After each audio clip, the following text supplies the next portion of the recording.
La solitude ici, elle pourrait être pesante. On est loin de tout dans les Cévennes. On est loin des enfants, on est loin de la famille. On s'est rendu compte avec mon mari, un jour, il y en a un des deux qui sera complètement seul. Et d'être à Mandagou, dans les Cévennes, dans un coin paumé, ça peut être un peu inquiétant. Avec Chère Amie, c'est vrai qu'on n'est plus seul. Je m'appelle Yolande et je suis facilitatrice à Chère Amie. Chère Amie, c'est une association qui a été créée pendant le confinement pour mettre en relation donc, des seniors francophones avec des jeunes étrangers donc, dont le français n'est pas la langue maternelle et qui veulent pratiquer.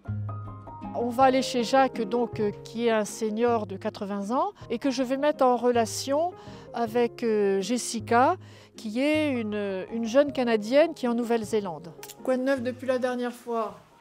Ben, c'est toi qui m'expliques. On y va, t'es prêt? Moi, je suis prêt, oui. Vraiment prêt? Oui. Bon, ça va bien. Pour moi, ma famille, c'était des francophones. Les générations passées, ils ont décidé de ne pas continuer la langue. Donc, c'est non seulement de pratiquer, de rencontrer les Français, mais c'est d'engager encore, de réapprendre la langue que malheureusement, ce n'est pas continué jusqu'à moi. Le facilitateur est là pour aider. L'important, c'est ce qu'on ressent quand on fait des duos. Et à chaque fois que je mettais un duo en place, j'avais l'impression de participer à quelque chose de beaucoup plus grand que moi. Et ça, j'aimerais bien le communiquer. J'aimerais bien que les gens qui font ça aient ce sentiment, ou un sentiment identique, mais avec cette force. Je voulais te dire que, en même temps, je suis ému de récupérer la langue de tes ancêtres. Ça me touche profondément. Merci, Jacques.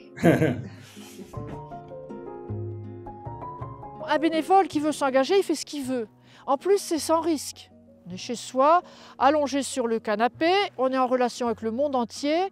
On n'a personne physiquement en face de soi, on est toujours en visio. Quand je lui apprends une nouvelle expression, il le répète 10 fois de suite. Et un jour, ma fille Catherine, qui était dans une autre pièce, l'entendait répéter et elle a cru qu'il y avait quelque chose qui marchait mal à l'ordinateur. C'était comme un disque rayé.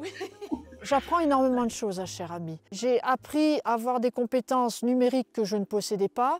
Et je ne suis pas rentrée à Chère Amie pour être utile. Je suis rentrée à Chère Amie en fait pour moi, pour une sorte de développement personnel. Comment vous le considérez? Comme un membre de votre famille? Comme un jeune ami? C'est quelqu'un à part, oui. Ce n'est pas mon petit-fils. Ouais. C'est un ami, mais je ne sais pas comment dire. J'ai beaucoup d'affection pour lui. J'aime bien cette définition. Enfin, moi, personnellement, je trouve que c'est une bonne définition. C'est quelqu'un à part. Oui, c'est quelqu'un à part. Il y a tout le lien social. Moi j'ai fait mes amis là-bas. Et ce qui est merveilleux, c'est que c'est des gens de tous les âges. Et ça, pour moi, enfin, Chère Amie, maintenant, ça fait partie de ma vie. Oui, ça fait partie de ma vie.